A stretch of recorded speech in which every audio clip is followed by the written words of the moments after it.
Good evening, people. This is Dr. X Key Score. This is video 18 regarding the program. The Department of Justice, FBI, and Homeland Security Extrajudicial Political Targeting Protocol. I have some very interesting and also a little bit disturbing updates tonight.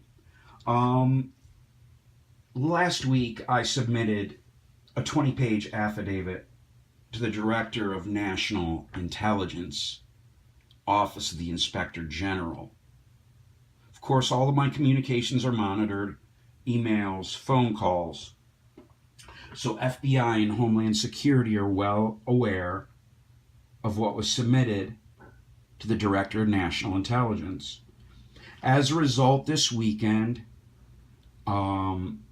the overt surveillance greatly increased by, I'm going to say, at least tenfold, as did Homeland Security's neuro-linguistic programming protocol, utilizing the battle swarming of like vehicles and similarly colored vehicles as well, in addition to being assaulted twice. So what I'm going to do is give you guys some information about myself, which I've not released to the public. Pretty heavy stuff. In the early 2000s, I moved to South America. I enjoy remote locales, remote locations, different cultures, different languages, different foods. That's always been in my nature. Within a few weeks of arriving, somebody came up to me and said, "You got to get out of here." I was like, "Why?" And they're like, "The FBI's here. They're going to kill you. They don't like you." It sounded absurd. I attributed it to xenophobia. I just simply felt that they didn't want me there and were coming up with something that was, off the wall to scare me out of the country.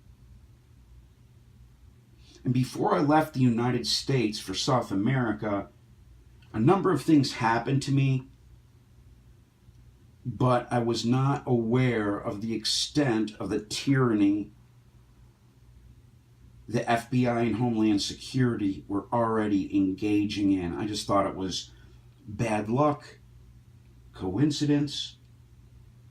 But in any case, when I got to South America, this lady warned me off. She's like, "You gotta go. You gotta go. You're gonna have a problem." A few months later, I had purchased a few pieces of property in a really rural locale. Where I lived was and still is like the Wild West. Everybody has a firearm. I didn't. My security guard did. I bought a pretty nice piece of property, put in 25 or 30 different types of fruit trees. I was like living my dream. And all of a sudden I started to experience vandalism at the property. Home invasions, no sign of forced entry, and all kinds of petty harassment. I still hadn't put anything together yet. I went out one night to a local restaurant, had a few beers, had some of the great local food. I miss that place with all of my heart. When I got home, the alarm for my house and for, what would you say, the small ranch house that I had in that location was going off. Somebody had thrown a huge stick through the electric fence, which was on top of the wall, because in these locations, because in these locations you need a secure barrier, despite what Nancy Pelosi says, to live. So I had a 3-meter wall around the entire property, plus an electric fence on top of that. And somebody drove by at like 9 or 10 o'clock at night, got out of the car and took tree branches or other debris and snapped the electric circuitry which was mounted on top of the wall. My security guard was definitely scared, even though he was armed. The next day he told me that he knew who did it and we should go to talk to him. So I was like, of course, absolutely. We went to the guy's house, this area was similar to West Virginia, someplace really rural. West Texas, and you can have a house, every mile or 2 miles. You just don't see a lot of people there. It's the outback. It was the bush. I love the bush. Love the wildlife, love these remote locations. I'm born for that. I was born for that. That's my environment. That's my hostile environment. I'm good at those places. So we drive up to this guy's house. I believe there was somebody working in a field next door. My security guard, who absolutely loves alcohol, gets out of the vehicle, gives a war whoop, and then fires a shotgun into the air 3 times. No one was hurt. We didn't see anyone in the home. No issues. The guy working in the field laughed. He had a shotgun propped up against the fence. Everyone there carried a firearm. I had no idea my employee was going to do that. We left. 2 days later, I was at a small sidewalk cafe and was taken down by 20 to 25 people in full tactical gear. They were domestic military units of that country's police.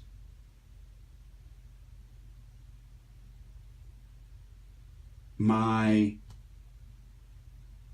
small 5-pound Maltese, my best friend, was with me. She luckily was not hurt, and after the incident I was able to get her back. That was one of the main forces which motivated me to survive through what I'm going to relay to you people, because it's pretty friggin' heinous. So the next thing I know, I'm hogtied, thrown into the back of a SUV. And I mean really hogtied, physically abused, hit, punched, kicked. They kicked the shit out of me. At that point in time, I was in great shape, totally jacked. Definitely a physical force to be reckoned with at that point in time. But when you got 20, 25 people rolling in with SWAT gear and taking you down like that, fully automatic weapons. I mean, I didn't even know what hit me. There was no time to respond, and even if I had known what was coming, I wouldn't have responded, because the results were unquestionable. They had one thing on their mind. And it wasn't the continuation of my life for, until I'm a happy senior citizen. These people were serious. They were deadly. They were dangerous. And this is in a third world country, in a part of the third world country that, makes our rural areas look like a walk in the park. The next thing I know, I'm taken to a little county type jail. I'm there for a day or two. I have connections in this country, or had connections in the country, so I was able to get some lawyers in. Gave them money. The thing is the FBI was interfacing with these attorneys already and either coercing them or scaring them off. So the attorneys disappeared.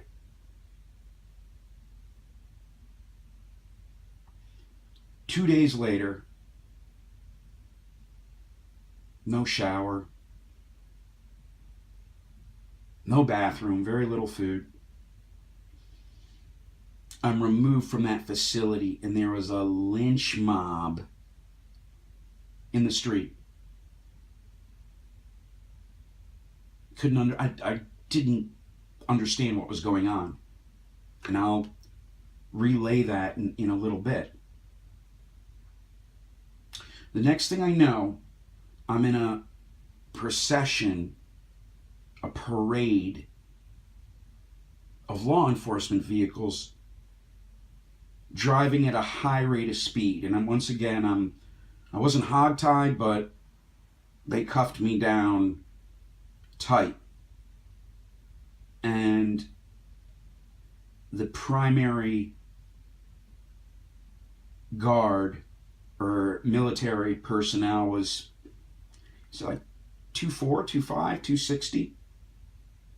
Forehead like Cro-Magnon man. Tough dude, man. Tough dude.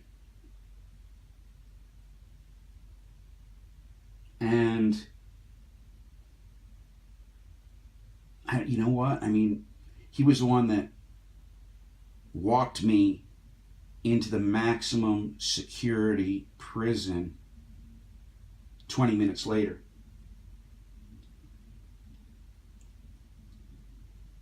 I don't think he was a bad guy. There's a lot of corruption in these countries. Yeah, he was probably corrupt, but he wasn't an overly malicious individual, and I'm thankful for that. And, my heart goes out to him. He could have been worse. So the next thing I know, I'm in this maximum security prison. They strip me naked and immediately throw me into solitary confinement in a room that was like 6 by 6 by 6. No lights, no running water, no toilet. I had a bucket. They gave me a bucket and toothpaste like it was a joke. The bugs were so bad that what I did was smear the mint toothpaste on my body so I would stop getting bitten.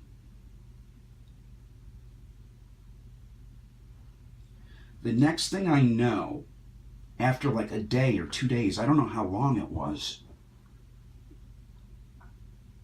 they open the door and they stick in another person with me. Oh, and by the way, before I get to that, my breathing space was a hole in the wall the size of a tennis ball. There was a pipe running vertically from floor to ceiling in one corner of the room.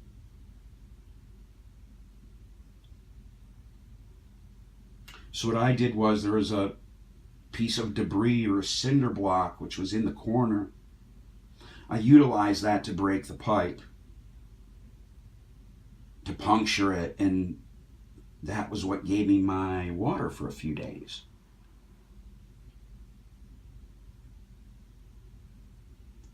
So the door opens. Obviously, I've been exposed to extreme sensory deprivation for at least 2 or 3 days, and they throw in this other guy. And it was basically supposed to be set up to be like a cage fight in the dark.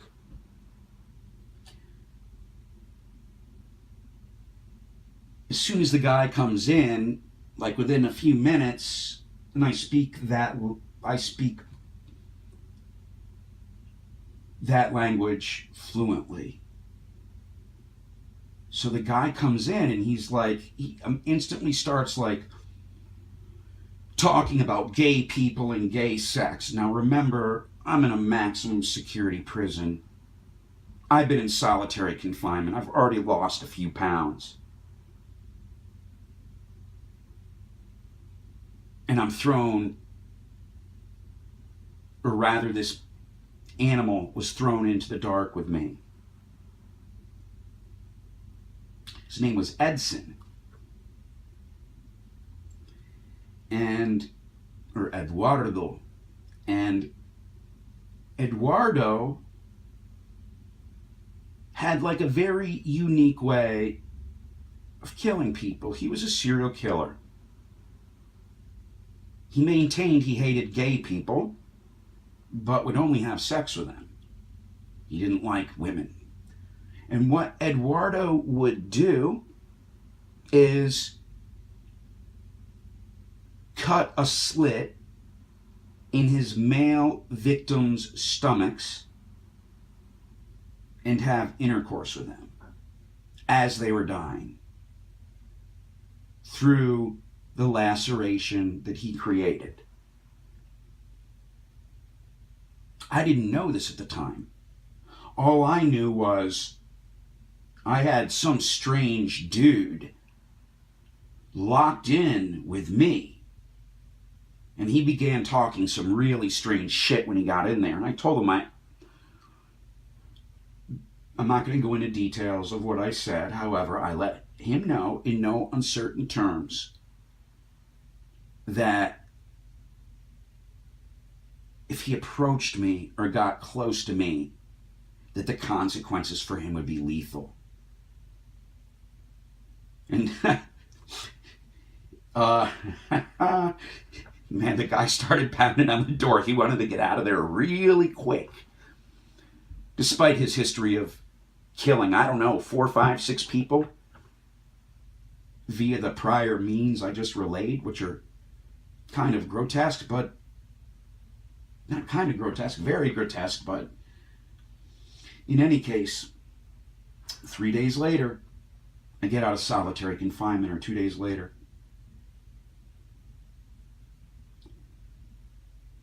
I go before a judge. I don't even know what's going on. I go before a judge, and remember, no one was hurt during the incident. We didn't even see anybody there. And all of a sudden, like, on the prison floor, it's like, oh, you tried to kill 3 people? It's like, what?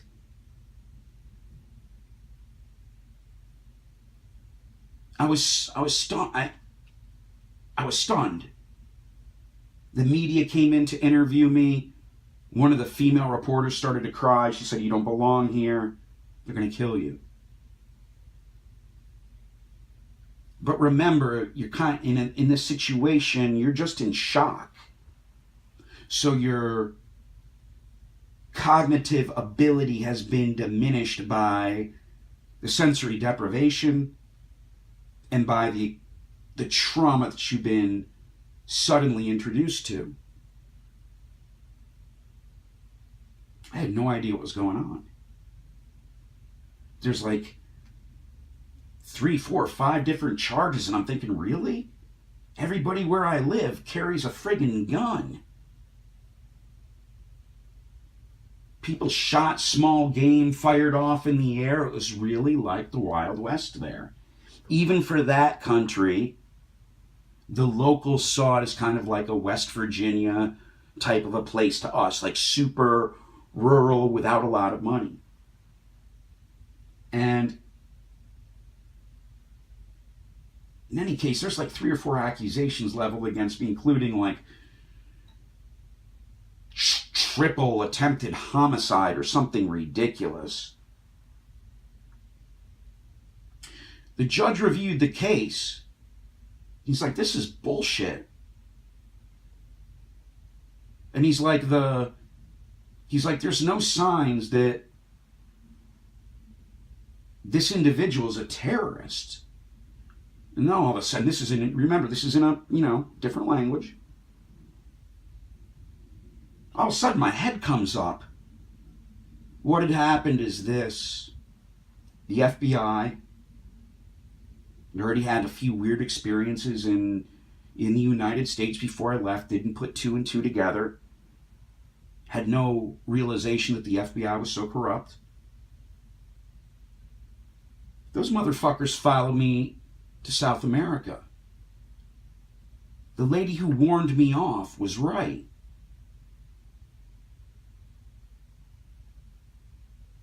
I wasn't involved in criminal activity before I left the United States, and I've certainly had, as a man from a strong Christian background, with a devout faith in God, I've never been in a mosque in my life. I've never had any contacts with anyone that could be construed, misconstrued, or twisted to make it look like I've ever harbored the intention to hurt one of my fellow countrymen or my country, or anything that fits the bill of terrorism. Nothing even remotely. And hey, FBI, when was it? 2014, 2015? How many times did I go into your field office and offer to take a polygraph with no lawyers present for any questions you had to ask me? And you people were furious. The rage in your faces that I would dare walk into your field office to state that I'm fucking innocent and to back the fuck off and to give me a polygraph and be over with it pisses me off to this day. You're not interested in keeping the peace. You people are interested in taking out anyone who you don't like and who won't hop along with the narrative you create for them. In any case, the FBI had rolled into this country and identified me as an Al-Qaeda contact. No shit. This is in the papers. In that area. Oh, the other thing is that they contacted individuals I knew in the United States and said, Dr. X, and I wasn't a doctor then, did not have that level of education yet, was involved in a shootout with the local police. And you know what? They perpetuate that narrative until today, when I've gone abroad to live in other countries as well. Which means that when I've lived in Africa, that they were utilizing, unbeknownst to me, the disinformation package that they created for me in South America.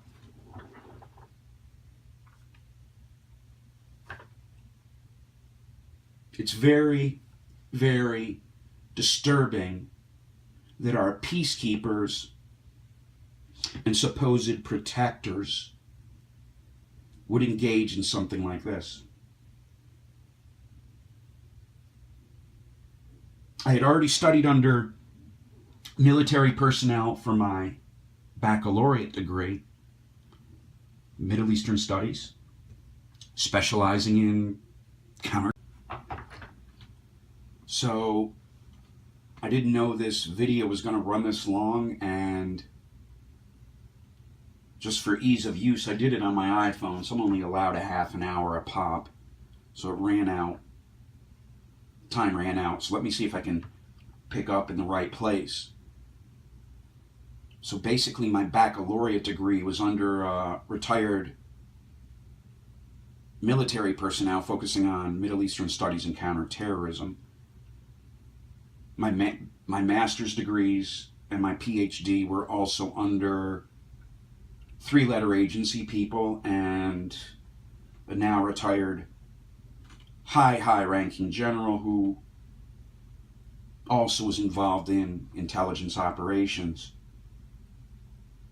My focus for my two master's degrees, for my PhD: intelligence, counterintelligence, terrorism, counterterrorism, security studies, and Chinese military operations. All at a university here in the United States. All solid professors and great people. It was an honor to study under them. I'm honored to have had that opportunity. But at that point in time, when I was in South America, I'd only had a bachelor's degree. Once again, I've never been in a mosque in my life. Never once thought of converting to Islam, and certainly never engaged in any activities whatsoever for which I could be labeled a terrorist. But what people need to understand is that if FBI, Homeland Security, whoever doesn't like you, if you protested Shamu the killer whale at SeaWorld in 2001, you're a domestic terrorist. Oh, you're Occupy Wall Street or Black Lives Matter? Guess what? When you travel abroad, they're going to tell foreign governments, that you're a domestic terrorist. You don't get a day in court. Now imagine that you're in a third world country where the average individual is making $1,000 or $2,000 a year.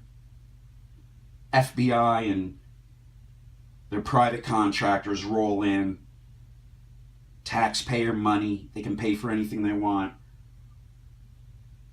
Can have somebody whacked out in one of these places for $100 or $200. What do you think corrupt local law enforcement is going to do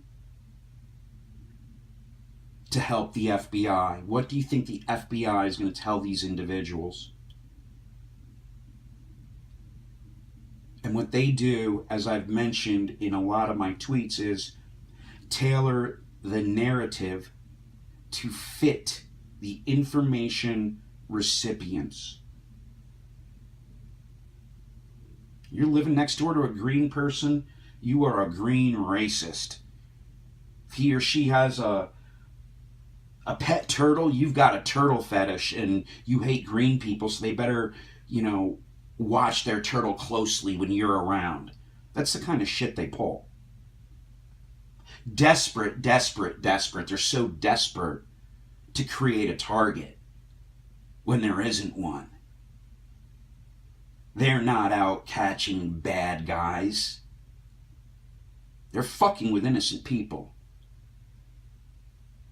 And their fuckery followed me to South America and followed me to Africa. And every single country I went to, they snowballed the disinformation, making it more dangerous for me to travel and live abroad. And I didn't realize any of this until the past few years. Since this heinous domestic and political targeting program has come to light. So let me get back to South America. I'm up in front of a judge. And the judge is like, he disputed all the charges that were leveled against me. He's like, this is bullshit. This guy's not guilty of any of this. He hasn't been engaged in criminal activity here. There's no substantial proof or anything. Al-Qaeda? Terrorism? Release him. Habeas corpus. Immediately issued a habeas corpus. The attorney that I had, having pulled out of solitary confinement, buck naked, I was frog marched to an area, and he had me sign a contract for my representation. And it was written in a language other than English, which I can fluently read and write, but it's not my first language. And once again, no food, very little water, inhumane conditions. And by the way, in that country, they went into that prison and filmed those solitary confinement facilities, or those rooms. You can't even call them that, dungeons. And they were closed down. And they said these are some of the most terrible conditions we've ever seen in our country. And this is a third world country saying this. So anyways, I'm frog marched into this conference room across from a lawyer, and it was basically like a phone booth with a cage, so nothing can be passed through. So I signed this contract, but what I didn't realize was not only was it a contract for my legal representation, but it gave the attorney the full rights to my property should anything happen to me. And of course he wrote the contract. Well, basically what happened was they released me into the general prison population, and the attorney, who was already interfacing with a corrupt FBI personnel, had a hit put out on me. And even worse, the director of the prison was his best friend from law school. It's a very bad situation. A very, very bad situation. It gets worse. The attorney, who was already interfacing with the FBI, fled with a habeas corpus.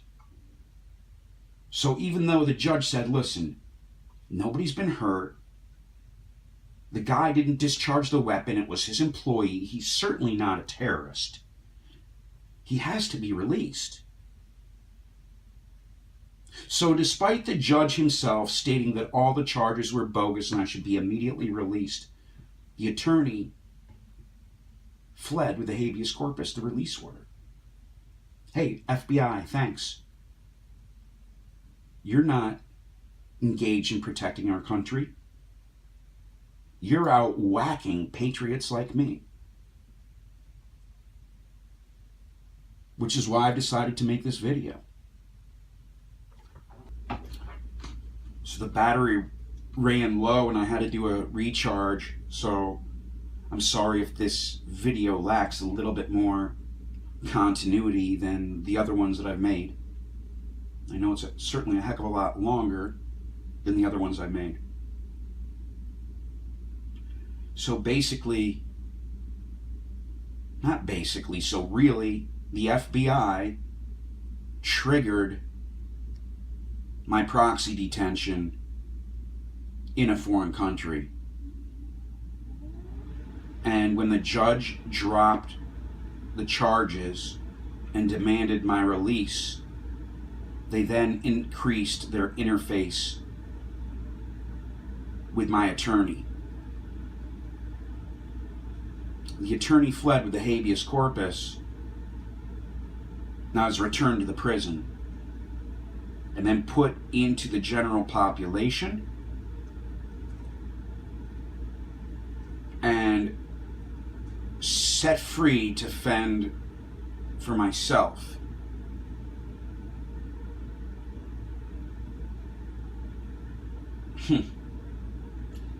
Gets worse. Just like in the United States, the Zersetzung, the depersonifying of an individual, the terrible slander. So, in any prison system, there's a pecking order, and there's certain people that they go after and they target. So that means they're going to label you, if they, especially if they want to take you out, a rapist or a child molester. That's the quickest way to get somebody whacked. So what do you think happened? And what do you think the response was? Was in there for a little bit less than 5 weeks. I lost a pound a day or more. Rarely slept. And all of the attorneys, just like here in the United States, get chased away. The FBI will create legal problems for you, and then when you try and retain an attorney, they chase them away. Hopefully after you've given them a retainer. That's one of their MOs. That's how the FBI operates.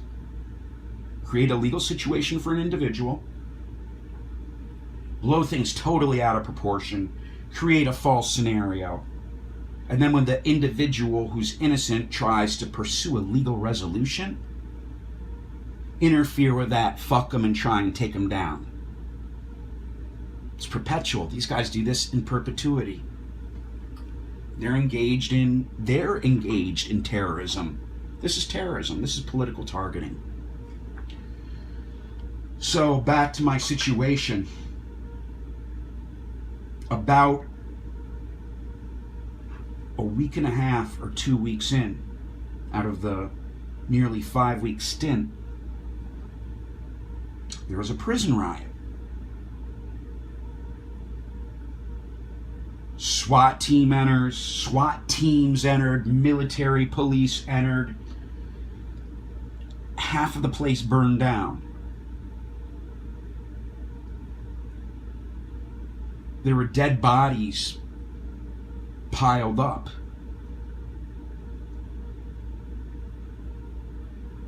Pretty intense. And in these prisons, I mean, this is the only one I've ever been in, thank God. In these prisons, in this prison, the gangs or groups or organized criminal cartels were separated into sections. So the section that I was in was like on the other side of a wall from a different criminal cartel. So as the riot was going on, they were trying to tunnel through the wall with improvised tools to enter our area. And if you're targeted by the federal government, by the FBI, by the private security contractors, Homeland Security, JTTF, InfraGard, all of a sudden, the bizarre and hurtful coincidences in your life, you realize they aren't coincidences. So, as the riot is gearing up, the people from the other cartel on the other side, or another gang, were trying to come through the wall. And in a third world country, the construction of these facilities is pretty haphazard. So getting through a wall is not necessarily that difficult. On my side, the first few days I had somebody steal something from me and put the fear of God into him enough that other people realized that if they were going to take me down, that it was going to have to be covertly, and if it wasn't covertly, they were going to go down with me or get really hurt or worse.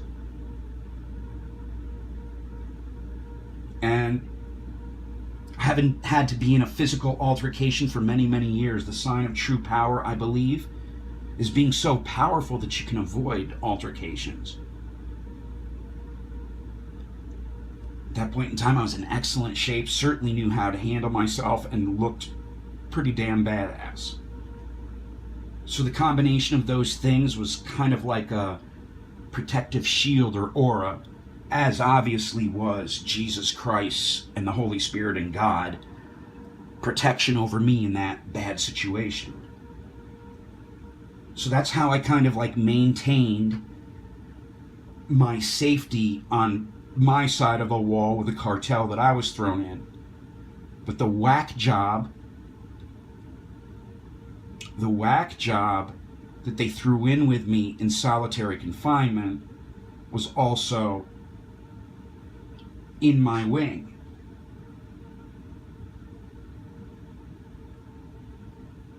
We had one or two almost run-ins, but I was also able enough to project what would happen if he engaged with me, that he as well left me alone. And I made friends with, a few, not friends, but you can't say friends, that's Christ. I managed to get along with just about everyone in there.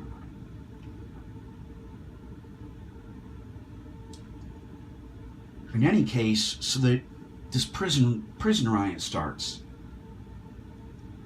They burned half the place down. Half the place down. I don't know, 7 or 8 people died. Never even seen anything like this in the movies. In Hollywood. Never. So over the course of the next few weeks, I'd have a string of attorneys to show up, and being a foreigner in one of these countries, you're automatically considered to be a millionaire whether you are or not. So usually you've got people running to represent you, but what was going on was every attorney that showed up, the FBI interfaced with, just like they do here in the United States. But there, those consequences can be lethal. Now, the Department of Defense's definition of terrorism, foreign or domestic, is any attempt to hurt, maim, or kill an individual. What was happening to me fits the definition of terrorism. At the hands of, and I say this very sarcastically, fellow Americans. You people aren't my fellows. You're out there targeting and terrorizing innocent civilians. And you know what? That's sociopathic. You're not just terrorists, you're sociopaths. You're sick individuals.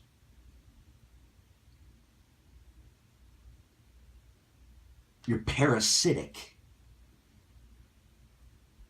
So after a string of like 6, 7, 8 attorneys, things were getting bad. They already dropped 25 pounds.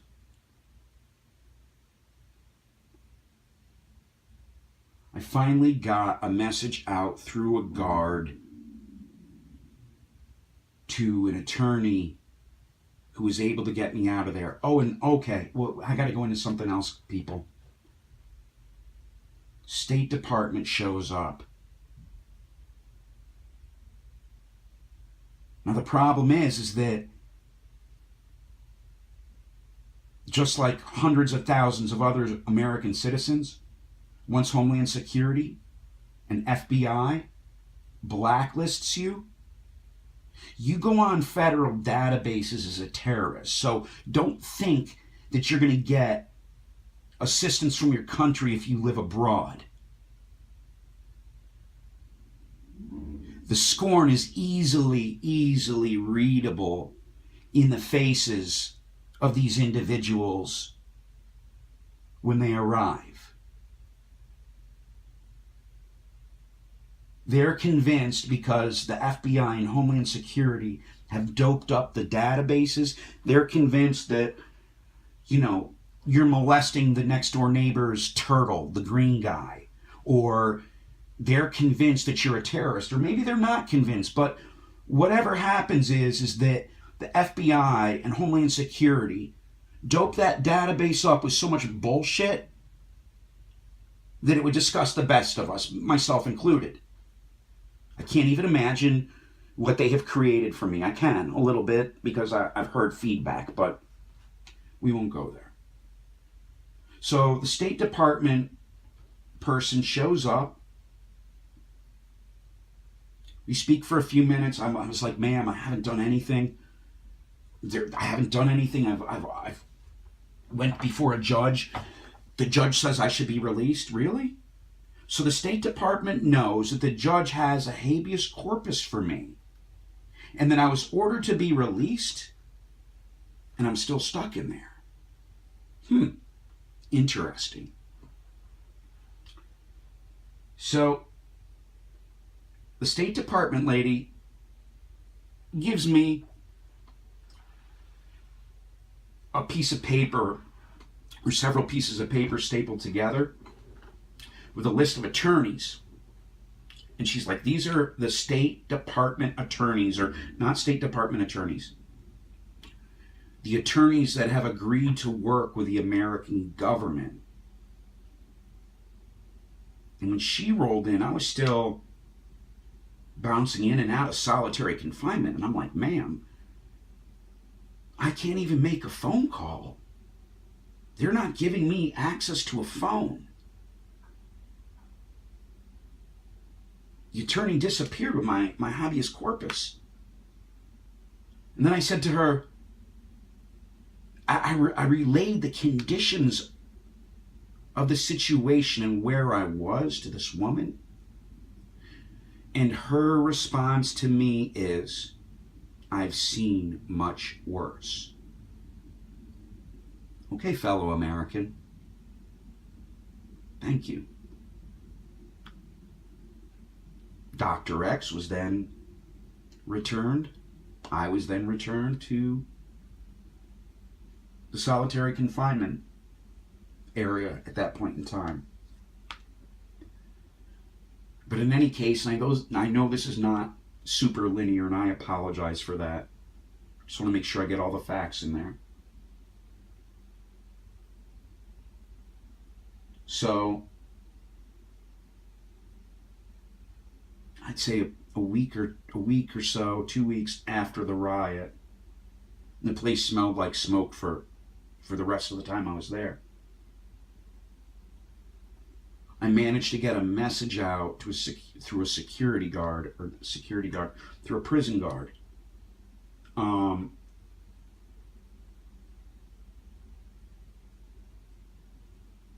he was able to come up with an attorney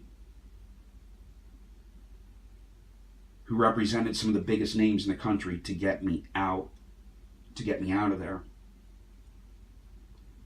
So the attorney finally sprung me after 35 days or so. First thing on my mind, and the primary thing on my mind, other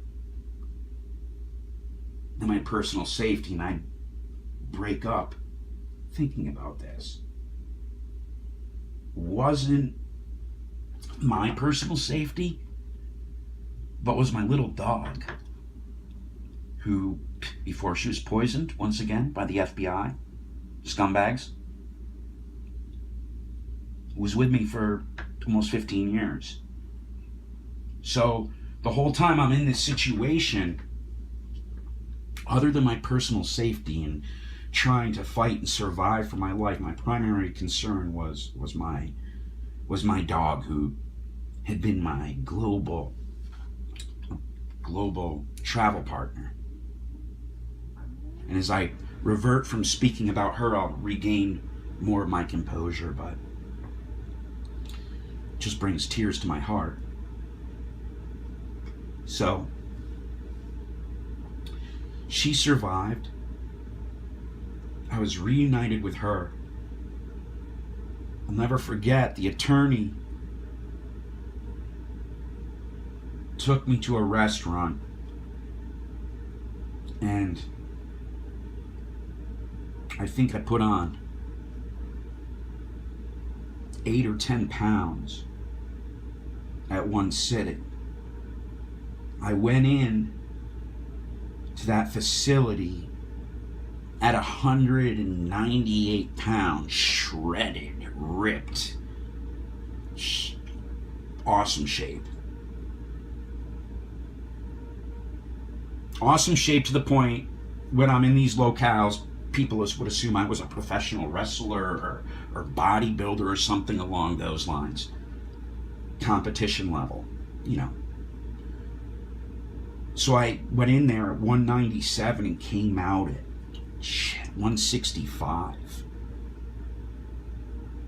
I lost more than a pound a day.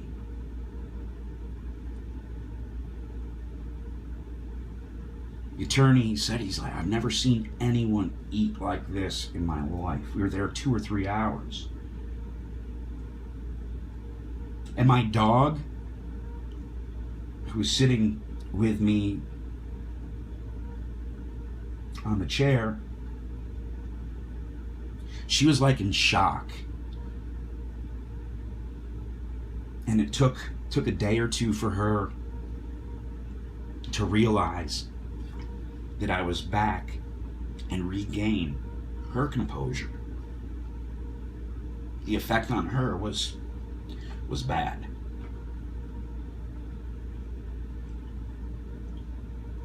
So eventually, I think I can bring us back to the United States. Eventually I got out of the country, flew out. By the way, all my property there, they arranged for its loss. They rolled people in. FBI loves to do that.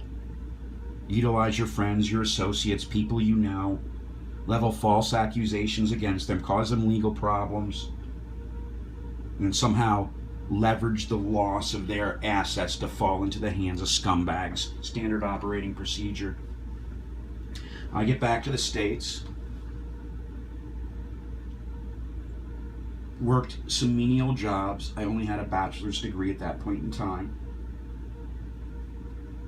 Went for my first master's degree, and then went on to get a second master's degree in my PhD in the aforereferenced subjects, which I spoke about at the beginning of this video. So I've had to deal with a few interruptions as I've been making this video, which is normal. Inbound phone calls and emails from people and individuals that I wouldn't expect. It's part of the FBI and Homeland Security's disruption protocol. But let me try and come back to my summary of what I had to put up with. So I get back to the States, get my 2 master's degrees, begin on my PhD, and then move to Africa. And what I didn't know was, while the FBI did not apparently relay what had happened in Brazil to the African countries I lived in, because I guess they wanted to play more games and perpetuate it. It's not a intelligence or counterintelligence operation. These people, they've got some type of psychological issues, and it's a deviancy. It's a sociopathy or psychopathy. They enjoy terrorizing people. This is in their nature, at least in respect to me and how they've treated me. It's in their nature.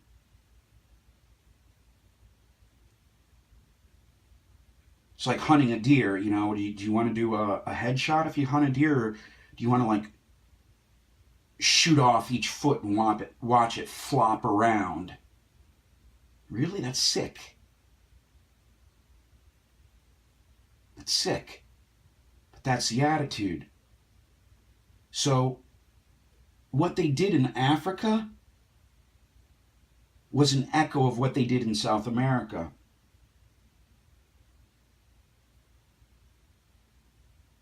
Go to country A, accuse them of being a terrorist, engage in all kinds of crazy stuff, give them all of the information that's in infusion centers, your PII, personally identifiable information, your private information. My friends, if you travel abroad and they don't like you, your whole life is given to foreign governments. They don't give a shit. The FBI will be passing out your personal information like candy on Halloween, and I'm sure they'd enjoy that too, and I'm not going to go into the reasons why. But based on their deviant behavior, I guess you could make a guess. So in country A, oh, he's a terrorist, and he's this, and he's that. Then you go to country B, and what they do is they approach the government of country B, and they'll be like, you know, we're worried about him in the United States. He's a designated terrorist. And by the way, country A has him under investigation as well. Wow, FBI. You're so clever. The intentional snowballing of disinformation. So what the FBI will do is go to country B and say, hey guys, he's under investigation in the United States. And country A has him under investigation as well. And then the FBI is going to actually help country B, where the target just arrived. They're going to help them interface with country A. And for an individual like me who lived in 5 or 6 different African countries for my second master's degree and for my PhD from an American university, but you can study abroad and do research abroad, which is what I was doing. What they'll do is they start these disinformation parcels and these false narratives, and they'll be like, oh, country B, he's under investigation. In country A, let me help you interface with country A. So by the time I was in country D, living there, minding my own business, the FBI had already incited hate and anger and the potential for me to be targeted abroad by their disinformation parcels, their disinformation narratives to all these different countries, and they'll snowball it. So by the time you're in the 4th or the 5th country, they've got the first 4 that you lived in on board, all thinking that you're a bad person and you should be targeted. And by the way, the means and the methods of problem resolutions in these countries can be worse than incarceration. Somehow, again, thank God, thank Jesus, thank the Holy Spirit, thank whoever's watching over me, I got back to the United States and the shit hit the fan here when I returned home. And I didn't put any of this stuff together until the last few years. I had no idea that we had people so vicious, evil, and corrupt working in our government. Come from a pretty well-off family. Everyone's well-educated.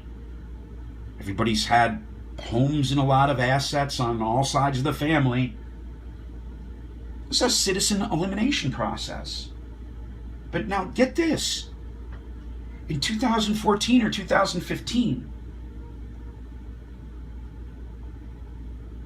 I called the attorney's office in Brazil. And she's like, oh man, we're going to drop your case. This is ridiculous. The judge didn't like it. It was absurd. Everybody knows. The locals were talking about it. You were set up. Well, she said, call me back in a day or two. Let me see what I can do about this. So I did. The attorney was terrified. One of her coworkers said that she wouldn't take the case and was thinking of leaving the practice. The FBI interfaced with the security apparatus in that country and warned her off. And then, get this, people, you ready for this?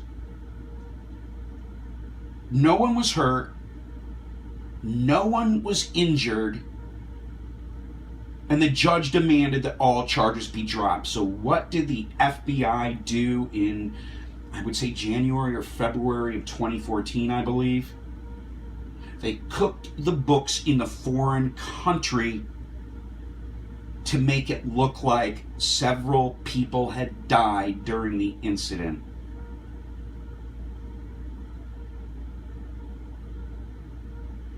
This is corruption.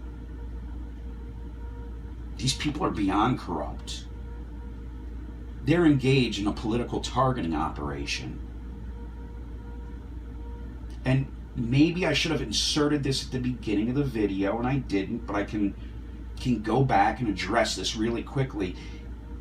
In the late 90s,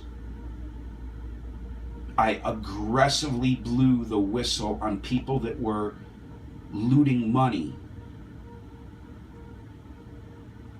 at a condominium association where I owned property. And over the course of a decade, it went into 7 figures of money. So it was a lot. When I reported them to state agencies, and the state agencies didn't follow up, I reported the people who didn't follow up. Certified public accountants lost their licenses, people lost their jobs. I was a wrecking machine for the corrupt people in the state agencies which wouldn't investigate major felonies and racketeering RICO crimes. So I think that could be one of the reasons I was put on the radar, because I've never put up with shit for anyone, and I've always been very dogged about my approach, or very relentless. I don't give up, and I'm not going to give up. And that's why I'm making this video, and that's why I'm calling out the corrupt FBI. You people are corrupt. I'm so sick of your targeting. Enough. You're behaving like criminals. This isn't law enforcement. You try and destroy people, and then when they seek a legal resolution or means to resolve their problem, you go after them even harder. You're criminals. You're criminals. You're engaged in terrorism. You triggered my proxy detention abroad. And by the way, people, when you travel and you go to these remote locales, like I've always enjoyed doing for my entire life, or once I began it, they roll in and they'll use you as a war game target and show these foreign governments how to go after their dissidents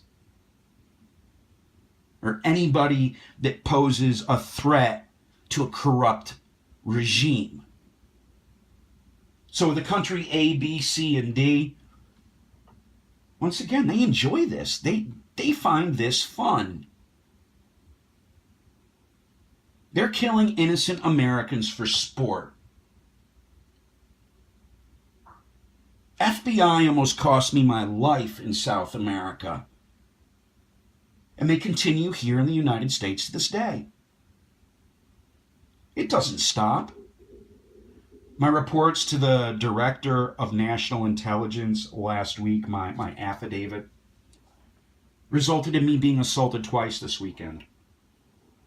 Should I go to local law enforcement and try and file a police report for assault or somebody flashing a weapon at me or slicing my tires?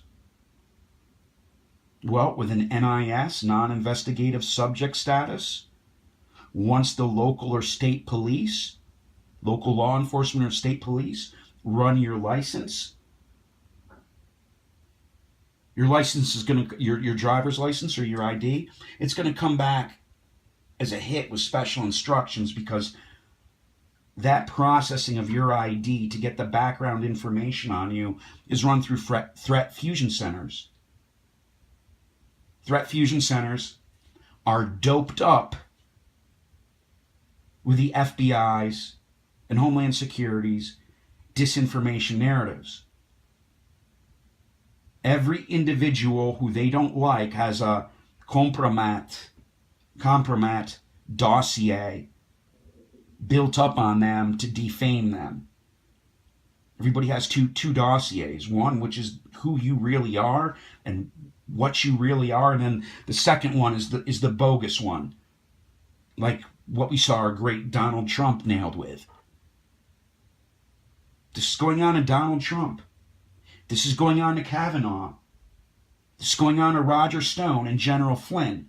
And you don't have to like their political perspective. They can be the biggest jerks in the world, but they, like everyone else, and myself included, deserve due process. But what we've got going on here, people, is now investigations run in perpetuity. That means forever, and they're meant to destroy the individual. It has nothing to do with an investigation. It has to do with depleting their lifestyle, their finances, destroying their life, destroying their reputation, destroying their family. And thank God I've lived long enough to complete my education and make this video, relaying this to people. And I rarely talk about this. I don't tell anybody this. But in the relaying of this information, and considering what I went through, I'm lucky to be alive. Who knows, what the near future is going to bring, because recently FBI, Homeland Security have gotten even more aggressive and more violent. But this has been the story of Dr. X Keyscore. You can find me on Twitter, XKeyscore1. And usually, I cut and splice videos and try and polish them off. But what I'm going to do is took me 3 or 4 different groupings or takes of this, because my iPhone, for some reason, knocks out at 30 minutes or 25 minutes. So I'm going to put these 3 or 4 videos together, which I've done over the past hour and a half, which will make one video. And hopefully my story will give others some insight regarding the level of corruption that has besieged certain groups in our government at this point. I can't think of any other reason to trigger someone's proxy detention, to levy such horrible allegations against them, other than to kill them. That's a death sentence. Really, FBI? Really, Homeland Security? Is that what you people have devolved to? Or maybe you haven't devolved. Maybe that's just what you've always been, and now it's coming to light. In any case, people, this is Dr. X Key Score. Cathartic video. I'm glad to relay my story. I've sat on it for more than a decade. Rarely talk about it. But God bless, and hopefully utilize my personal experiences to enlighten yourself as to the situation this country is in, because these are fellow Americans. I should say that with more sarcasm. Fellow Americans.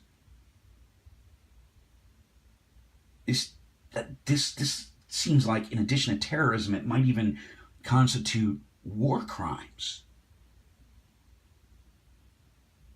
Who are these madmen that run around the world in all of these foreign countries to take out fellow citizens with force, threat of injury, violence? Doesn't the Department of Defense classify that as terrorism?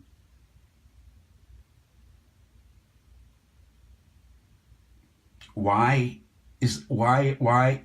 are FBI personnel engaged in what the Department of Defense defines as terrorism?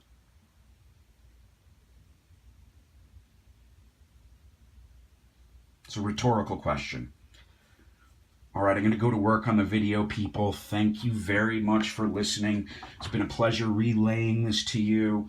God bless all of you. This is Dr. X Key Score. Once again, you can follow me on Twitter at XKeyscore1. Thank you very much.